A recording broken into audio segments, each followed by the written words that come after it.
¿Qué tal? ¿Cómo están amigos y amigas de esta comunidad? Como siempre un gusto, como siempre un placer que nos acompañen. El caso Ismael El Mayo Zambada continúa simbrando el escenario político nacional e internacional. Yo le soy honesto, para mí, para mí fue una entrega pactada. Como lo hemos dicho en otras ocasiones, era el momento en que el Mayo Zambada, ese personaje de leyenda de la narrativa oficial, tenía que entregarse para beneficio de los Estados Unidos y de su estado profundo. La pregunta es para su servidor, ¿qué busca con esto realmente Estados Unidos? No se limita ya solamente a un espectro electoral de su país. No se limita ya a solamente arrebatarle a Donald Trump el discurso en contra del fentanilo, en contra de los cárteles de la droga y colocar a Kamala Harris en una posición mucho más importante. Es cierto que para el Estado profundo norteamericano, Donald Trump es un personaje inaceptable, al que hay que detener como sea, por supuesto. Y el hecho de mostrarse como una administración poderosa, una administración que enfrenta de manera eficaz uno de los principales flagelos, permite ganar puntos en una contienda que será definitoria para los propios Estados Unidos y para los intereses que en este momento están en juego y esta disputa entre las élites que representan por un lado Harris y por el otro precisamente Trump. Y no crea que por esto Trump es mejor que Harris o Harris es mejor que Trump. Quitémonos esa idea. En Estados Unidos no hay nadie mejor para México. Cómo te traten, cómo te lleves, qué te hagan, qué no te hagan, depende muchas veces del mandatario o mandataria que esté de este lado de la frontera, porque de aquel lado siempre verán por sus propios intereses. Ya lo hemos platicado en otras ocasiones y sería motivo de otro análisis. En este caso concreto, me gustaría ir más allá de la narrativa oficial, de esa que ha ayudado a perpetuar una guerra que ha fracasado en su papel oficial, pero que ha servido muchísimo a otros intereses, entre estos, por supuesto, el del intervencionismo de Estados Unidos. Pero vamos con la información, ¿no? Compartiremos la postura del Mayo Zambada y si me lo permite, reiteraré parte de lo que dijo el embajador para poderle dar contexto a todo esto. A ver, Ismael Mayo Zambada, cofundador del cártel de Sinaloa, dijo que no se entregó, que lo secuestraron. Esto fue lo que dio a conocer su abogado, Frank Pérez, en un documento otorgado a varios medios de comunicación. Detalló que fue emboscado cuando esperaba reunirse con Rubén Rocha Moya, gobernador de Sinaloa, y Héctor Melesio Cuen, político asesinado el día de la detención del CAP, lo recuerda, junto con Joaquín Guzmán López. El Mayo especificó que no llegó voluntariamente a Estados Unidos, que no tuvo ningún acuerdo con cualquier gobierno y al contrario, fue secuestrado y llevado a Estados Unidos contra su voluntad. En el mensaje, el cofundador del cártel de Sinaloa detalla que Joaquín Guzmán López le pidió asistir a una reunión para ayudar a resolver unas diferencias entre líderes políticos de nuestro estado. Estaba al tanto de una disputa en curso entre Rubén Rocha Moya, gobernador de Sinaloa, y Héctor Melesio Cuen Ojeda, ex congresista federal. Y el Mayo añade que le dijeron que también estaría presente Iván Guzmán Salazar, este último también integrante de Los Chapitos, hermano de Joaquín Guzmán López. En un comunicado, el capo indica que ese 25 de julio fue al rancho y centro de eventos Huertos del Pedregal, afuera de Culiacán, en donde iba a ser la reunión. Detalló que llegó antes de la hora pactada, las 11 a.m., y vio a hombres armados. Ojo con este primer punto. Dice, vi a hombres armados vestidos con uniforme militar verde. Asumió que eran parte de el equipo de Joaquín Guzmán, que eran parte de sus hombres.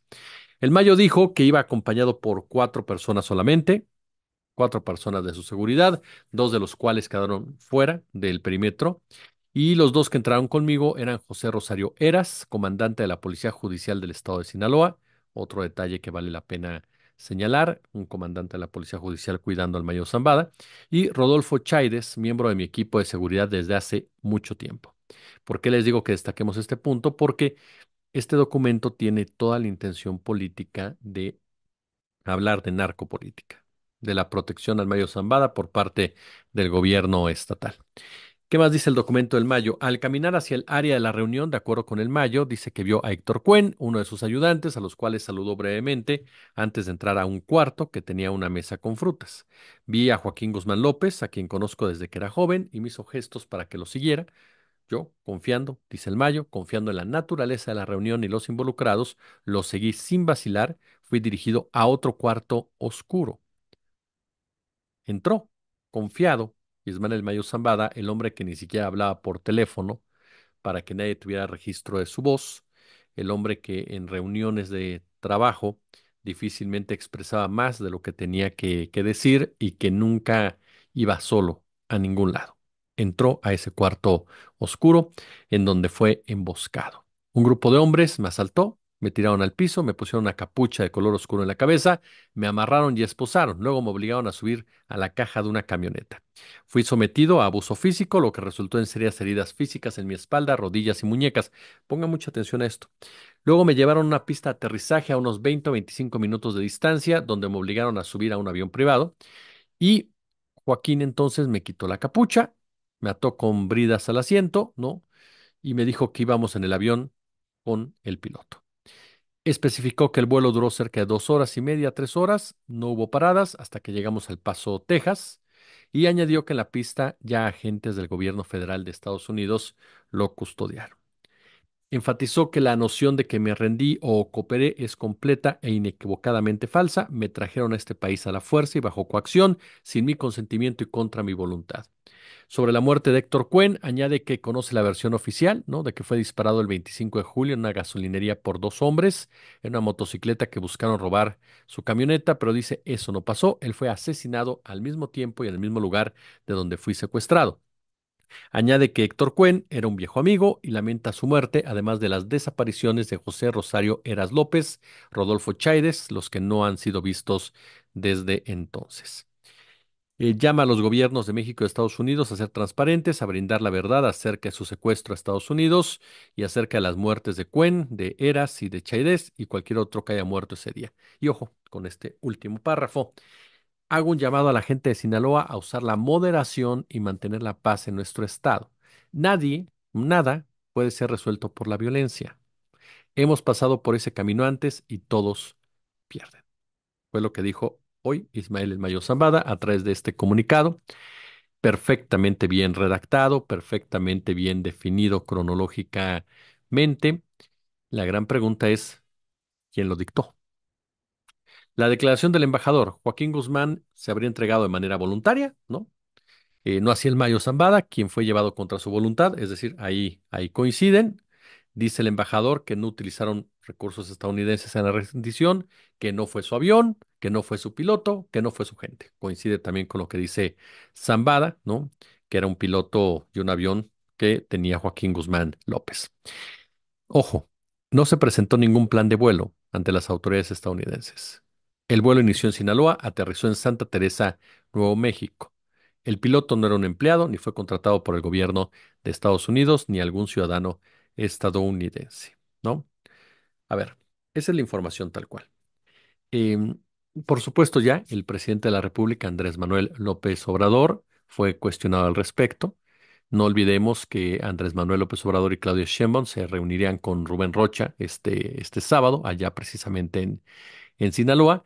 Y lo que dijo López Obrador es que quiere conocer la versión del gobernador, que seguramente ya la dio, la estará dando en los próximos minutos, que tiene que ser una versión muy sólida, muy bien argumentada, por supuesto, no como lo que dijo días antes, cuando lo cuestionaron a raíz de un trabajo del maestro Miguel Vadillo, en donde ya comenzaba a señalarse su presunta participación en toda esta historia. Y bueno, Rubén Rocha dijo, pues que muestren las pruebas, ¿no? Yo no sé absolutamente nada. Cabe mencionar que no se trata de justificar a los chapitos, ni se trata de justificar al gobernador, ni mucho menos. No se trata de lavarle la cara a nadie, como por ahí nos comentaban amigos de la audiencia, a quienes les agradezco su comentario. Insisto, aquí de lo que se trata es ir más allá. Punto. No quedarnos con este guión que repite los mismos arquetipos, herramientas que hemos escuchado desde hace años, pero que ahora, y eso me parece muy peligroso, interesante pero peligroso, tiene un componente político que en definitiva procede de Washington y que por lo tanto me parece que es aquí en donde debemos de poner los puntos. Este documento es un golpe político que se enmarca en lo que ha sido este caso desde el principio, con un gobierno de Estados Unidos evidenciando al mexicano por su presunta falta de cooperación, por su presunta falta de dureza para combatir a los temibles capos, un discurso, por cierto, reproducido íntegramente y en todo momento por la derecha mexicana. No, es cierto que hoy por hoy es inaceptable que los organismos de inteligencia en México no puedan dar más detalles de lo que pasó con Ismael Zambada y con el Chapito, pero es un mensaje que al involucrar a Rubén Rocha de Morena, trata de consolidar las acusaciones lanzadas hacia ese partido en el poder eh, en irregulares y, perdón, muy pobres reportajes basados en filtraciones de quién? De la DEA. Aquí me llama mucho la atención que después de contarnos cronológicamente el hecho, el Mayo pide que no haya guerra. Si usted fuera el líder de los Mayos, el hijo del Mayo que se quedó, dice la DEA, al frente del cártel, bueno, la facción del cártel, o el líder de las flechas del Mayo, ¿qué pensaría al leer esto? ¿Cuál sería tu reacción? ¿Qué harías si supieras que el Chapito traicionó a tu padre o que traicionó a tu jefe? ¿Qué harías si supieras que el gobernador lo puso? Un personaje como el Mayo sabe lo que una declaración de este tipo genera. Por eso le digo, ¿quién lo dictó? Pedir que no haya enfrentamientos me da la impresión de ser el único mensaje real de Ismael Zambada. Es decir, nada de esto es tan grave como para matarnos. Por supuesto, insisto, Rubén Rocha tiene que dar una explicación sólida que me imagino al momento de estar viendo este video ya la debe de haber dado. ¿Sería extraño que un político de Sinaloa esté metido en el narco? No, tristemente no. Desde Leopoldo Sánchez Celis, con quien surgió abiertamente el tráfico de drogas, la entidad ha ocupado, ¿no? Tristemente e injustamente, por la estigmatización que esto genera, un lugar preponderante en la narrativa y discusión en torno a la marihuana y al cultivo de la adormidera, así como también de otros aspectos. Pero hemos sido testigos, ¿no? De casos como el de Francisco Labastida, de la funesta época del triunvirato de Juan S. Millán, de Jesús Aguilar, de Mario López Valdés, quienes fueron evidenciados en cortes de Estados Unidos por sus vínculos con Ismael Zambada durante el juicio de Alfredo Beltrán Leiva, el Mochomo, en la Corte de Columbia, en que se revelaron documentos que comprometían a estos personajes. Según testigos protegidos que declararon a los fiscales de Estados Unidos, en los años en que fueron gobernadores, el cártel de Sinaloa pagó una cantidad de dinero inmenso, fue extorsionado por la clase política. Así de claro, es decir, no sería extraño que un gobernador de Sinaloa tuviera un vínculo con esta organización. Aquí lo que me llama la atención es que ni en el caso de Millán, ni en el caso de Maloba, ni en el caso de Aguilar, Estados Unidos, aun teniendo esa información, lo enfatizó mediáticamente. Supongamos que el gobernador traiciona al capo, como dicen las autoridades y dice este documento. Estamos hablando que un gobernador traiciona al capo más poderoso. Dice la narrativa oficial que el Mayo Zambada es mucho más fuerte, o el cártel de Sinaloa es mucho más fuerte que el gobierno de Sinaloa, que están por encima de las autoridades, que han sometido a las mismas. En este escenario, un gobernador va a entregar al capo más poderoso, sabiendo lo que esto puede representar, sabiendo lo que se le viene, no solamente en el tema de su entidad, que tal vez no le importa, pero sí en el tema personal. Entonces, una de dos, ¿no? O no sabía lo que hacía, o en realidad la política está por encima del narcotráfico. Y entonces desde ahí ya hay una contradicción por parte de la narrativa oficial que nos quiere pintar siempre a los capos como la pirámide de la cabeza. Para mí, y se lo he dicho muchas veces, los capos son operadores de políticos, empresarios y militares. Y insisto, no estoy defendiendo a Rubén Rocha, simplemente estoy tratando de entender, ¿no? Este punto, las contradicciones e incongruencias que me brincan de estos documentos, ¿no? No se trata de replicarlos acríticamente, no se trata de aceptar el guión Netflix como ahora se menciona. Vámonos por el otro lado, sobre la postura del embajador. Ayer la abordábamos, pero hoy basta reafirmar. De verdad, y se los pongo a ustedes sobre la mesa, ¿de verdad vamos a creer que un avión apareció de la nada sin que Estados Unidos supiera en su espacio aéreo? ¿De verdad vamos a creer eso? Después del famoso 11S, después de las medidas de seguridad que hay en Estados Unidos, después de que no puedes ni respirar sin que sepan qué pasa dentro de su territorio. ¿De verdad vamos a creer eso?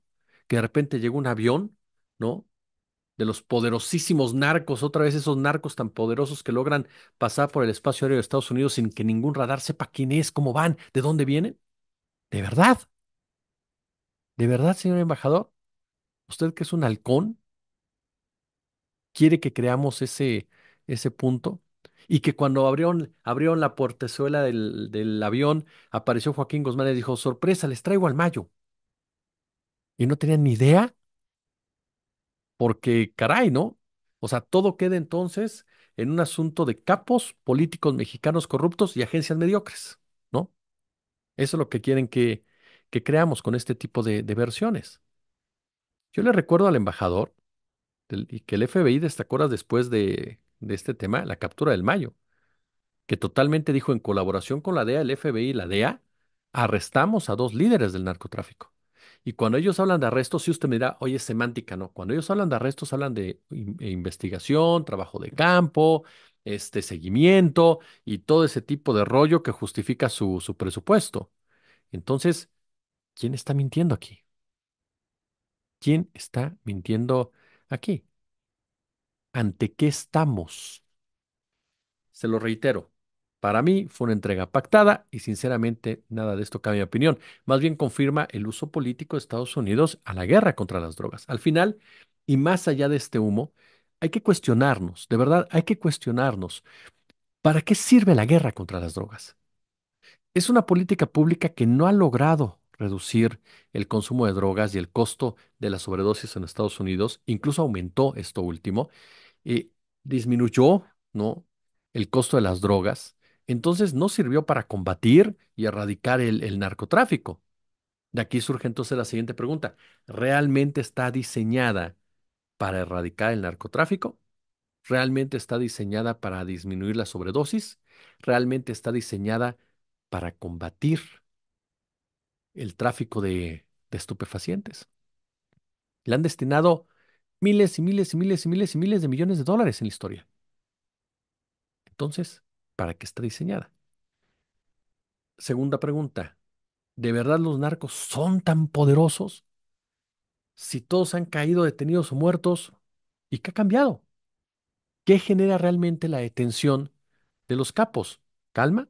¿Tranquilidad? ¿Paz? ¿Se pierde el negocio? ¿Se recuperan territorios? Nada de eso. Solamente más y más y más y más violencia. Cuando hablamos de este tema, y esto lo señala en el libro Los cárteles no existen, Osvaldo Zavala, y yo coincido plenamente. Hay una especie de zona oscura, ¿no? Una zona oscura que regularmente no gustan mucho de hablar, quienes intentan o quienes repiten tal cual la información norteamericana y ayudan a fomentar esta narrativa telenovelesca. Y es el papel de las agencias estadounidenses más allá de su presunto combate a este problema. Ellos monopolizan la información sobre el poder de los traficantes. Y sin mayor escrutinio, periodistas y académicos aceptan datos inverificables que, lejos de explicar el fenómeno del tráfico de drogas, más bien imponen la versión oficial al respecto. Recomendaciones de dos libros para ir entendiendo más este tema que nos hace el maestro Zavala y que su servidor ya los leyó y la verdad coincido plenamente. La Charola, una historia de los servicios de inteligencia en México, que es de Sergio Aguayo, y Buen día. El primer asesinato de la narcopolítica en México del maestro Miguel Ángel Granados Chapa. Échele un ojo. Los narcos y las drogas están sobreenfatizados. Ojo, esto no quiere decir que no haya crimen organizado o que no haya violencia, sino más bien quiénes son las cabezas de ese crimen organizado y de esa violencia y cómo se utiliza esta violencia y quiénes ganan con todo esto. En este libro, Zavala señala de dónde provienen los narcos como tal. O sea, a ver, ¿de dónde se origina ese arquetipo, ¿no? Tan recurrente en la imaginación colectiva sobre el narco? Hagamos un poquito de historia, por favor. En 1989, justo al final de la Guerra Fría, la politóloga Walter Morales escribió un artículo fundamental para comprender el nuevo orden mundial posterior a la caída del muro de Berlín. Durante medio siglo, el anticomunismo ocupó el centro de la política de seguridad nacional de Estados Unidos. Y la Ley de Seguridad Nacional, promulgada en el 47, fue el mecanismo por medio del cual el Congreso estadounidense dio sustento legal a esta estrategia global que polarizó el planeta después de la Segunda Guerra Mundial. La Guerra Fría, desde luego, involucró directamente al Estado mexicano. Durante el mismo año de 1947 se crearon dos instituciones claves de esta nueva cultura securitaria. En Estados Unidos, la CIA, y en México, la Dirección Federal de Seguridad. Durante 3 décadas entrelazaron esfuerzos, todo para contener la supuesta amenaza comunista en el hemisferio. Su colaboración se profundizó incluso con la famosa Operación Cóndor, en donde estuvo involucrado Hertz Manero, y por medio de la cual el gobierno de Estados Unidos desplegó una agresiva política intervencionista en el continente a mediados de la década de los 70. La versión mexicana de la Operación Cóndor fue la única que se enfocó en qué cree en el tráfico de drogas y no en el combate al comunismo. Los miles de soldados y agentes de policías federales que destruyeron los sembradíos de droga entre el 75 y el 78 produjeron también el desplazamiento en masa de campesinos y productores, así como de traficantes de droga. Dice Osvaldo, al cerrar la década, el narco mexicano no solo seguía existiendo, sino que había trasladado su central de operaciones a la ciudad de Guadalajara y ahora dominaba en el terreno internacional, cobrando a las organizaciones colombianas hasta 50% de las ganancias del tráfico de cocaína que pasaba por el territorio nacional. Pero resulta que ese grupo delictivo era protegido por la propia CIA. Siguiendo la inercia estadounidense, los medios de comunicación pronto se acostumbraron a llamar cárteles a las organizaciones que encabezaban estos personajes. Pero aquí el punto es que la palabra cártel, como prácticamente todo el vocabulario asociado al narco, tiene un origen oficial. El maestro Luis Astorga subraya la contradicción de referirse a los grupos de traficantes como cárteles, a pesar de que, según la inteligencia oficial, lejos de colaborar horizontalmente para potenciar sus ganancias, los cárteles actúan como rivales en pugna, dispuestos a eliminarse unos a otros. ¿Está de acuerdo? En el libro El siglo de las drogas, Astorga registra otro episodio revelador de la historia política del narco. Es una entrevista de la revista Time de 1994 a Gilberto Rodríguez Orejuela, el traficante colombiano que supuestamente encabezaba junto con su hermano Miguel el cártel de Cali. El traficante declaró en esta entrevista, el cártel de Cali simplemente no existe. Es una invención de la DEA. Hay muchos grupos, no solo un cártel, y la policía lo sabe, dijo, también la DEA, pero prefieren inventar un enemigo monolítico. El periodista británico Ian Grillo obtuvo una declaración similar al entrevistar en Colombia al narcoabogado Gustavo Salazar, el representante legal del cártel de Medellín, quien repite esencialmente lo mismo que Rodríguez. Los cárteles no existen, lo que hay es una colección de traficantes de drogas. Algunas veces ellos trabajan juntos, otras no. Los fiscales estadounidenses los llaman cárteles para hacer más fáciles sus casos. Eh, Todo es parte del juego. Los cárteles en sí no existen. Esa es la temprana lección aprendida, dice Zavala, por los propios traficantes. Existe el mercado de las drogas ilegales. ¿Quién controla ese mercado de las drogas ilegales? ¿El Chapo? ¿El Mayo? Cuando las grandes crisis de adicción han provenido del propio Estado norteamericano. La crisis de la heroína, la crisis del fentanilo, la crisis de los opioides, la crisis de la cocaína, del crack, han provenido de las propias agencias de los Estados Unidos. La maestra Esther Ceseña y David Barrios señalan que la llamada guerra contra el narco lo que encubre es una política de ordenamiento social que abarca todo el territorio y que fue diseñada en gran medida a partir de la política de seguridad de Estados Unidos. ¿Cuáles son sus claves? Bueno, habría que buscarlas obviamente, ¿no? En la reorganización del uso de los territorios, las nuevas condiciones del mercado mundial, la competencia, por supuesto, por la extracción de riqueza y el disciplinamiento y reubicación de los pobladores, que me parece que es algo determinante. Y por supuesto, aquí viene un factor clave, la violencia que se convirtió en un eje multifacético en torno al cual se definieron las nuevas pautas sociales. Las tasas de homicidio, feminicidios, desaparición y desplazamiento forzado se desataron cuando inició la guerra contra el narcotráfico. Antes no teníamos esa realidad. Por eso usted ve un brinco tan fuerte en el número de homicidios de Cedillo, de Fox y de Calderón, porque es con Calderón donde se profundiza esa estrategia securitaria. Y siempre hemos tenido narco, siempre han existido los cárteles u organizaciones como tales. Y siempre ha existido el mercado de la droga. Desde entonces, estas políticas de seguridad no han hecho más que reafirmar las causas del crimen organizado, del verdadero crimen organizado, profundizar sus daños y de este modo la violencia se ha convertido en la herramienta privilegiada de cambio y en el método más eficaz, más rápido para el rediseño social y productivo. La creencia en los cárteles como la nueva amenaza en materia de seguridad nacional es un efecto directo de la implementación de una política de Estado. Está basada en parte en la concepción de un enemigo. Así como instalaron la del comunismo, cuando termina el tema del comunismo, cuando cae el muro de Berlín, cuando cae la Unión Soviética, ¿qué le quedaba a Estados Unidos para seguir generando guerras? Si ya no había comunismo, entonces, ¿qué pasó? Llegaron los terroristas, ¿no? En pocas palabras, el neoliberalismo es una economía basada en tres guerras, la territorial, la económica y la cognitiva. Hoy por hoy, la llamada guerra contra el narco ha convertido a México en un paraíso para la industria armamentística. ¿Por qué? Porque entre más armados están los delincuentes, más se tienen que armar las autoridades. Y el negocio de la guerra va más allá de las armas y del sector de la defensa. La guerra necesita muchos recursos: logística, transporte, alimentos, limpieza, servicios de interpretación, seguridad privada.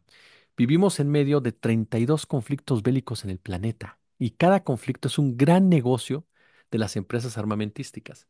Es decir, Estados Unidos genera un conflicto en cada parte del mundo.